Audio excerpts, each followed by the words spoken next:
कर रही है, पानी की बोतल बांट रहा है, शरबत की बोतल बांट रहा है, पेप्सी बांट रहा है, कहीं रोटी बांट रहा है, कहीं कॉफी बांट रहा है, कहीं बिस्कुट बांट रहा है, कोई खाना बांट रहा है। और कई कई तो ऐसे हैं जिन्होंने अपनी मोटरसाइकिलों लगा दी बुजुर्गों के लिए, कई ऐसे हैं जिन्होंने ई रिक्शा लगा दिया बुजुर्गों के लिए, और कई मैं हरियाणा की पुलिस को धन्यवाद दूंगा जिसका नजारा हमने कल देखा।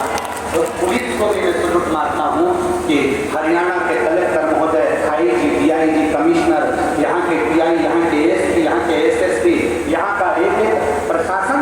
कल हमने एक नजारा देखा कि एक बुजुर्ग माता जब पैदल चलकर आ रही थी और उससे चला नहीं जा रहा था, वो अपने साथ एक बैग भी रखी थी, तो एक पुलिस वाले ने साइड में गाड़ी वाले से कहा भैया तो इसको छोड़ कर जा। वो बच्चा कहता है मुझे डबल चलाना नहीं आता। पुलिस वाले ने खुद गाड़ी लेकर उस बूढ़ी माँ को मंडी के गेट तक छोड़ा, उसके लिए साधु का देखा।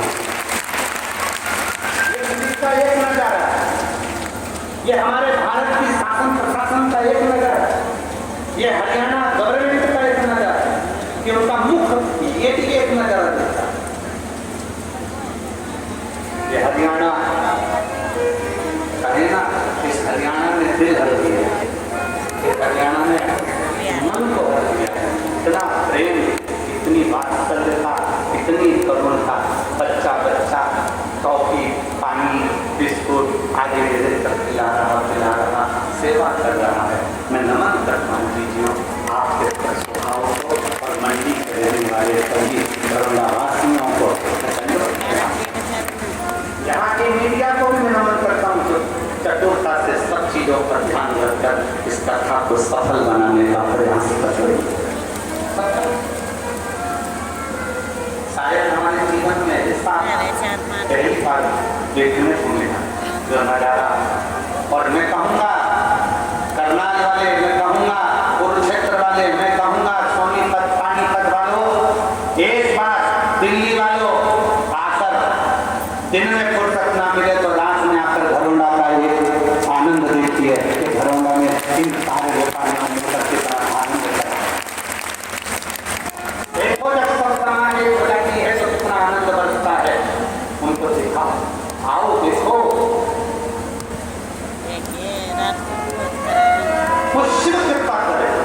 और अभी फिर कहकर जाना हे मंडी वालों, चिंता मत करना, मेरा भोले बाबा जब तुमको तुम्हारे व्यापार में इतना दे देना, सारी समाजों को जिन जिन ने लगाया 1-1 रुपया उनको मेरा भोले बाबा दे देना, तो इन जीतियों के लिए एक बार फिर कथा करा देना।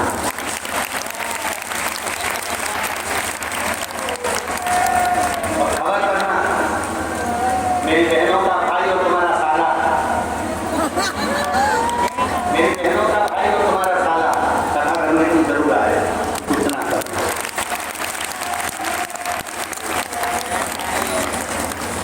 दिल से, जो दिल से मारोगे वो दिल से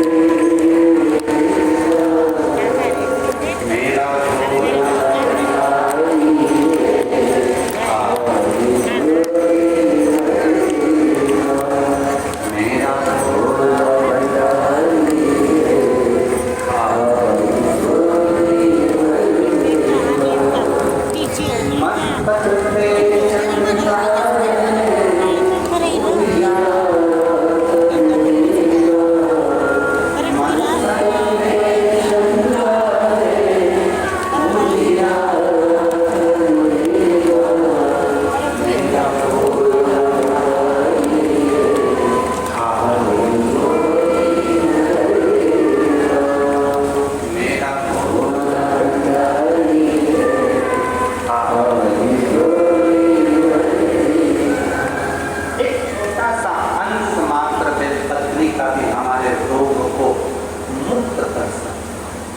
शिव पर चढ़ा हुआ जल भी हमको रोग से मुक्त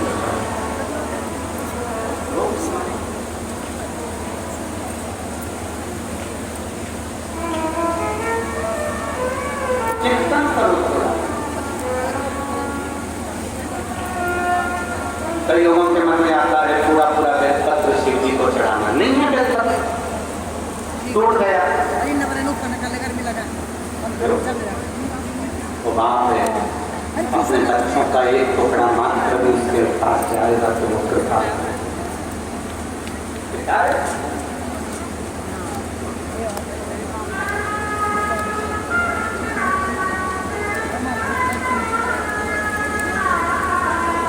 एक विश्वास के साथ उससे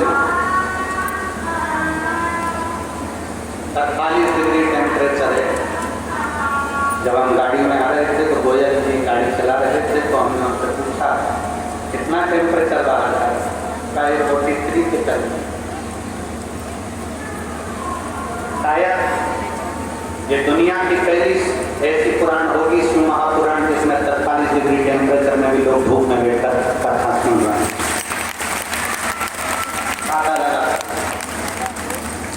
आसन बिछा जमीन भट्टी की तरह तप रहे।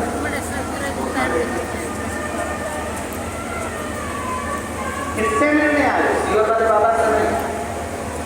और सियोर वाले बाबा को तुम ये मत समझना कि हम तुम्हारा दुख मिटाते हैं, हमारा दुख तो खुद महादेव मिटाता है, तो हम क्या तुम्हारा दुख का खास मिटाएंगे? कभी मत सोच रहे कि सियोर वाला बाबा तुम्हारा दुख मिटाएगा, हमारे चक्कर में तो लेने मत ही बिल्कुल। हम तुम्हारा दुख नहीं मिटाता। हाँ, तुम्हारा दुख तुम जो शिव की कथा सुन रहे हो, शंकर की कथा श्रवण कर रहे हो, एक लोटा जल चढ़ा रहे हो, अपने दिल में शिव को बिठा रहे हो, कथा को सुनकर तुमने कानों से शंकर को अपने दिल में बिठा दिया, मुख से बोलकर अपने टुकड़े को बिठा दिया, बस उसने तुम्हारा दुख मिटा दिया। वाले बाबा ने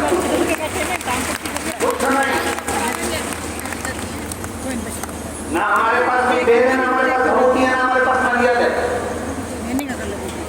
और ना हमसे मिलने आओ, हम तुमसे मिलते नहीं होंगे। आपने मालूम होगा अग्रसेन भवन वालों से पूछो, आप तो जाना अग्रसेन भवन में जाके पूछना क्यों सियोर वाला बाबा अपने कमरे से बाहर निकलता है क्या?